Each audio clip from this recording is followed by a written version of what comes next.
I speak in Konkani. My mother tongue is Konkani. I know nobody's mother tongue, hardly anybody's mother tongue will be Konkani here. So it's no use speaking to you in my language. And your mother tongue is Kannada, most of you. And unfortunately, I cannot speak in Kannada. So it's my loss. But then I have to take shelter under English, which is neither your language nor mine. Yet, I think I consider it as a language of communication in this country. Wherever I go, I have to speak in a language which is not the one that belongs to the audience, nor to me. But then that's the easiest way to communicate, I feel. So as I address my friend, or writer friend, fellow writer, Mr. Siddhalinga, Dr. Siddhalinga Pattanachitty, his better half, Hema, and the rest of the dignitaries on the dais and off the dais. It's a privilege given to me to be here and with you. I've been to Dharwad several times, and I have a very soft corner for Dharwad, rather sweet corner for Dharwad, because Dharwad is a city which is very close to our Goa. And I remember during my younger days, during the Portuguese regime, most of my colleagues would come to Dharwad for their higher studies. There was no college education in Goa then. And most of them, and you will be surprised to know how many of them, including the first Chief Minister of Goa, Dayanand Bandorkar, his daughter, Shashikala Kakodkar, who later became the Chief Minister of Goa, she also studied here in Dharwad. And many of my friends, including IAS officer Mr. Arvinda Bhatikar, or even my fellow writer, senior one, Dr. Maria Aurora Kuto, and then the Vice Chancellor of Manipur once, also another writer, Dr. Kashinath Mahali. Most of them were associated with people in Dharwad and they studied in Dharwad. So for me, Dharwad is a cultural city, which is also a literary city, because I know many writers who belong to Dharwad and around, including the Marathi writer J.A. Kulkarni, who studied here, lived here. So I have a special affiliation for this state and for this city, and I'm very happy to be here with you today on this occasion. And a very outstanding occasion, because where I am expected to felicitate another fellow writer, and who is senior to me. You know, pretty privilege to me being younger to him and according felicitations to my fellow writer. Mr. Pattanachitty is not very strange to me. I know him for several years now. I think it was before 2010, maybe something around 2008 or 9, that I was introduced to him by my fellow writer Pundalik Naik from Goa. He is also a playwright and also an important writer of Goa, who was then on the executive committee of Sahitya Akademi, also the convener of Konkani. And that was the time when Siddhanaviji also was the convener of Kannada language and representing Kannada at Sahitya Akademi in Delhi. And at one literary festival or literary event, I was introduced to him and I was told that he is a playwright, because Pundalik Naik is a playwright. So he considered him also a playwright, but whereas I consider him today as a poet. It's essentially a poet, though he is also a playwright. Like me, I am essentially a short fiction writer, short story writer. Then also I have written some novels. It doesn't mean that I am a novelist. So when I am introduced to you as a novelist, I feel a little bit embarrassed. But then, so this great poet, I was introduced to them. And then I was also introduced to his wife, Hema, when she was accompanying him then. And Pundalik Naik, my fellow writer, introduced her to me as a poet. And he made a distinction as a playwright and a poet. That's precisely because Mr. Pundalik Naik himself is a playwright, and also his wife, again another Hema Naik, also is a short fiction writer and an activist also. So I found such a similarity, and without my knowledge, I became very close to them. Of course, I met him several times later also. I did some literary events, and then what actually brought us closer is his mindset. And besides, the very fact that he speaks very well Hindi and he has a mastery over this language makes him a different South Indian, I would say. Because I've been traveling all over India and I find there's a wrong notion. There is a notion among the people, particularly people in the North India, that South Indians do not like Hindi, or South Indians shy away from Hindi. Even some people go to the extent of saying all South Indians hate Hindi, which is not a fact. I know no one hates any language. If you love your mother tongue, you love every language of this country. But people misunderstand. When we say we don't like Hindi, it doesn't mean that we hate Hindi.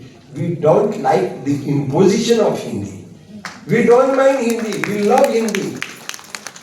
Now, for example, recently, Maharashtra always was in good relationship with the North Indians, and they were always doubtful about whether they belong to South India or North India.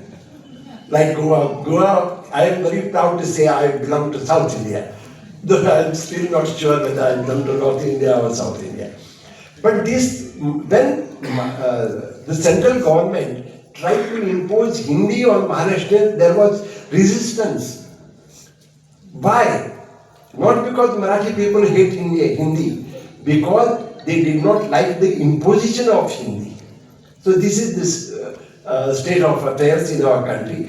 But Mr. Patan Shetty, or people like him, or writers like him, they become a bridge to bring others together. Our country is a diverse country with so many languages in this, spoken and written and read in this country. But these people like Mr. Patan Shetty, they become a bond between the two language groups. And this way, he promotes the national integrity, which is very, very crucial today. I was quite impressed by the distinct mark that he left on my mind right from the day one. And I am very happy here today to be celebrating his literary career in front of the people like you who love literature, who love culture, who love arts. Mr. Patan Shetty has already reached across the borders of Karnataka, because his works are also available in translation in other languages. This is also very important. Well, today is getting the civic felicitations, which is due to him. Of course, the impact of his works on the psyche of the literary world of this state is the testimony that how much he liked his works, and his words are liked by the people, by the readers in this state. And that's precisely why this the Progressive Cultural Association of India, which takes keen interest in promoting literature also, they have thought of felicitating you. I am very happy for that. I have been following you for quite some time now, particularly when I am asked to be here. I thought of going in the past of your youthful days, and I have find so much struggle you have gone through during your youthful days and your childhood days. You don't get success unless you go through the painful days. And at this juncture, I recollect the words of our dear Dr. APJ Kalam, the former President of India, who is no more with us. But let me quote him, and I quote, "Every successful man has a painful story, and every painful story has a successful end." Unquote. So this is precisely probably he spoke for him, because I know the kind of struggle he has to undergo. Of course, every successful person has to undergo the struggle and the pains, but then at the end of the day, it is easy. So I am very happy for that. This felicitation itself is a testimony to it. Your writings and your words have attained a right kind of impact, a right kind of results it has yielded. And what else a writer can expect more than this? You have reached out to a larger readership, and you succeeded in selling your dreams, your thoughts, your messages have reached the people. That is precisely why you are getting this felicitation today. And I am very happy for that. I recollect my friend Sudhir Kakkar, who is a psychoanalyst and also a writer. He is no more with us, he died 2 years back. He always confided in me in many things, and particularly in literature. He said, Damodar, stories have a greater impact on public mind.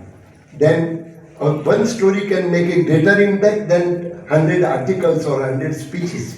Because story, immediately people can relate with it, identify with it. And this is precisely what happened to you because of your poems and because of your place. You are connected with the people, and that is precisely why you could sell your dreams, you can sell your thoughts and your views among the people, and people have taken a liking for them. And that is why probably this Progressive Cultural Association has thought of extending this felicitation to you. You enrich not only the language and literature, but also the culture of this state and of this country. I am very happy that you are walking along the same path which was once walked on by the greats like Kovimpu and Masti. So you are joining these people in carrying on their message also.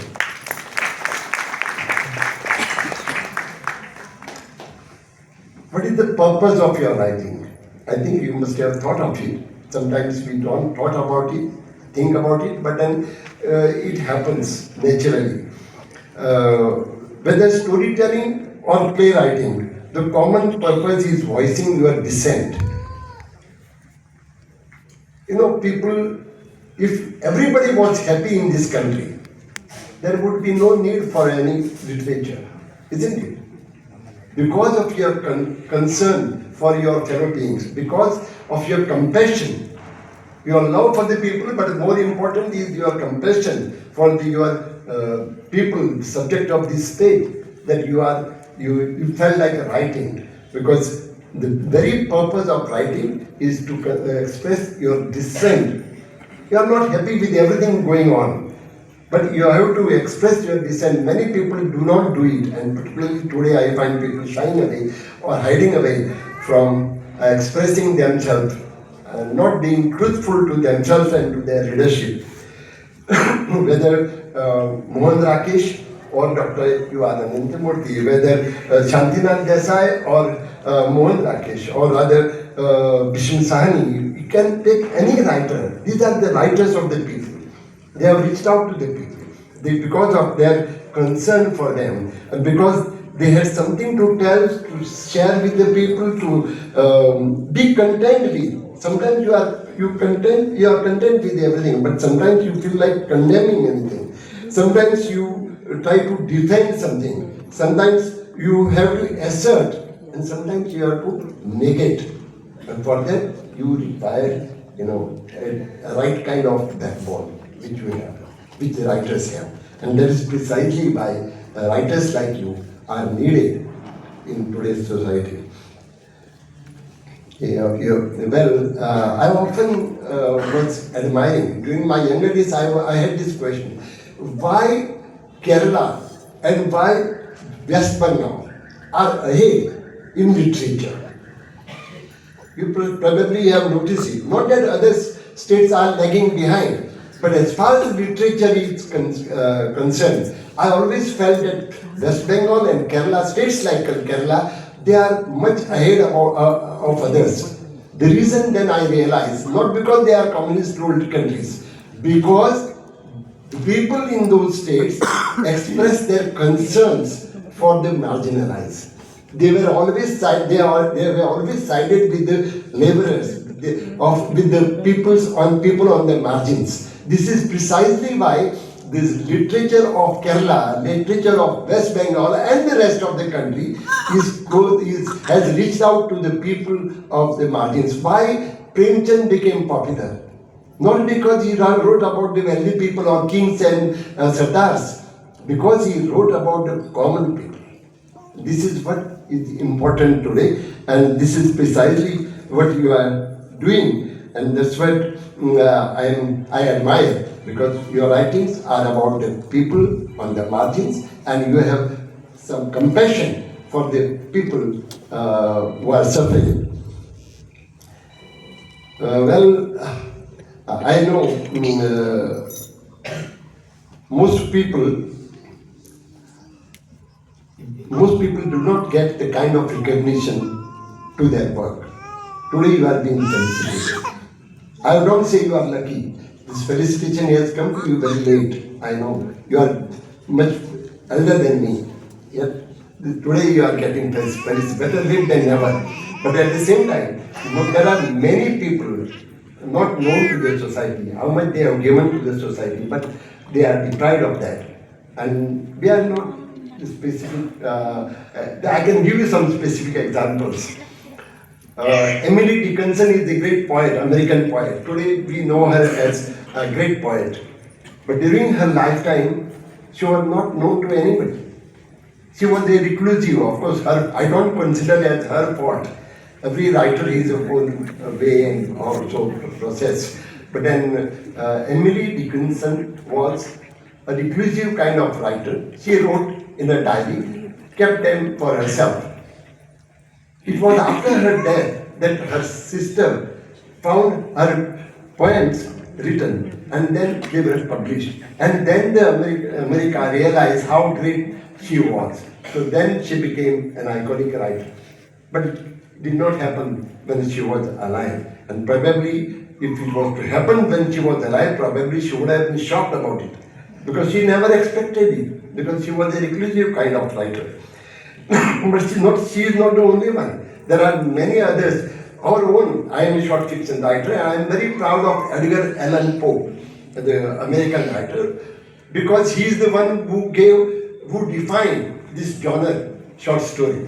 So this is why, and it's popular today. Of course, everybody knows Edgar Allan Poe, almost one of the founder short story writers of America. But during his lifetime, nobody knew him. Hardly anybody knew him. Unfortunately, he was married to a young girl, but his wife died very young. And he was distressed and he went into depression. And he was penniless. During his depression, he wrote a poem, great poem, The Raven. And it became very, very popular. You know how much he got after it was published? The book was published, but he got pittance for his book. And finally, he went away from the people, stayed somewhere in Baltimore. He became an alcoholic. He created some mistakes also. He was put in prison. In prison also he wrote some stories, wonderful stories. If you read today, you will be admired. You admire him. But then those days, he was not known to the people. And he died mysteriously. Nobody knows of what he died. Some people say he died because of his alcoholic nature, but it is not so. But even then, today, the person who was not liked by the people, was rejected by his publishers, today his huge statue is in front of many libraries and in the Hall of Fame. So sometimes there are people like some people who get the recognition very late, and leave aside. Franz Kafka. Kafka is very favorite author of mine. But he did not get any recognition during his lifetime. And Thoreau, who has influenced great, he has impacted persons like Mahatma Gandhi. He was a great thinker, also a writer. And his only one book was published. I think it was on civil disobedience. But then this man died almost unknown. Today he is considered, he was a hero of Mahatma Gandhi, of course, and many others, I forget the names. But then this man today has become a hero for us. Unfortunately, he did not get. I'm just telling you, many examples are there. Even today, there are many writers among us who are deprived of many awards. Of course, writers like Mr. Patan Shetty don't write for name or fame, or rather not for awards or recognitions or felicitations. They keep writing. But there are many who are not getting their due, not getting Padma Awards, not getting rightful place that they deserve as thinkers in the parliament, which is their due. But then this is the fate of writers and artists today in this country. Friends, the writers of substance, they continue to write and encourage the people, inspire the people, particularly the younger people, to go ahead. Again, I would like to repeat, writers write because they have a word of dissent and they have to stimulate resistance among the people to arise to the situation. Unfortunately, I must share with you, today I feel uneasy. I feel restless when I see the things going on around us. I am very happy to see at least more than 100 people, 150, 200 people here in this hall to be privy to this event. But then it is now I find the days are not so encouraging for the people who think about the future, for the people who are concerned about the people on the margins. And this is the time that people have to arise to the situation. Because if we continue to keep quiet, probably the future will be very, very bleak, and we have to be responsible. We have to take responsibility to that. So if we think of our future generation, of our children, if we want our children to see better days, because we have a wonderful Constitution of India, which is, I feel, for me, it's a religious text.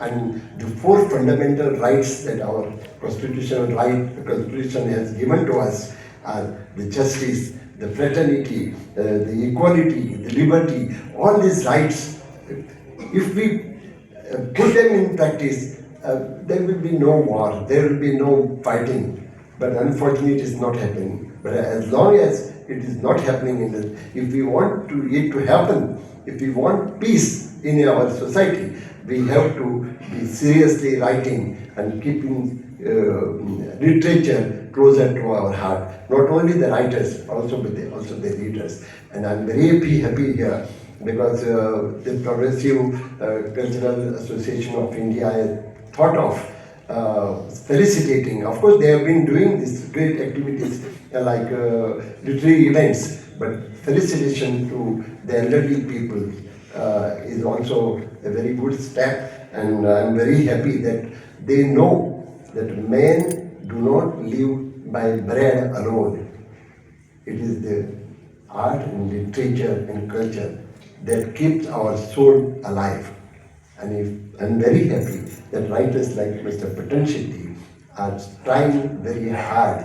I'm sure in future also his literature, his writings will continue to keep our soul, your soul, alive. With this, once again, I congratulate him. I congratulate also the organization. I extend my best wishes to the people of this state, of this city, and people who are in literature. I'm sure such activities will inspire younger writers, and they will realize that whatever they do, whatever work in the field of literature or art or culture, it will not go in vain. It will be recognized, if not today, someday. With these words, I tell you, but once again, I congratulate the Progressive Cultural Association of India for paying good attention to events like this. And once again, congratulations to Mr. Patan Shetty and his wife also. Thank you. Thank you for your heartfelt words, sir. ಸ್ನೇಹಿತರೆ, ಕಾರ್ಯಕ್ರಮ ತಡವಾಗಿ ಪ್ರಾರಂಭ ಆಗಿರೋದ್ರಿಂದ ಸಮಯ ಸ್ವಲ್ಪ ಕಡಿಮೆ ಇದೆ. ಮುಂದಿನ ಮಾತುಗಾರರು ಕೊಟ್ಟಿರೋ ಸಮಯಕ್ಕಿಂತಲೂ ಮುಂಚೆ ಮುಗಿಸೋಕ್ಕಾದ್ರೆ ನಮ್ಮ ಮನವಿ ಒಳ್ಳೆಯದು. ಈಗ ಡಾಕ್ಟರ್ ಸಿದ್ಲಿಂಗ್ ಪಟ್ಟಣ್ ಶೆಟ್ಟಿ ಅವರ ಕಾವ್ಯದ ಕುರಿತು ಶ್ರೀ ದೇವು ಪತ್ತಾರ್ ಸರ್, ಸಂಚಾಲಕರು ಬುಕ್ ಬ್ರಹ್ಮ, ಇವ್ರು ಮಾತಾಡಬೇಕು ಅಂತ ಹೇಳಿ ಅವರಲ್ಲಿ ಕೇಳ್ಕೊತಾ ಇದ್ದೀನಿ.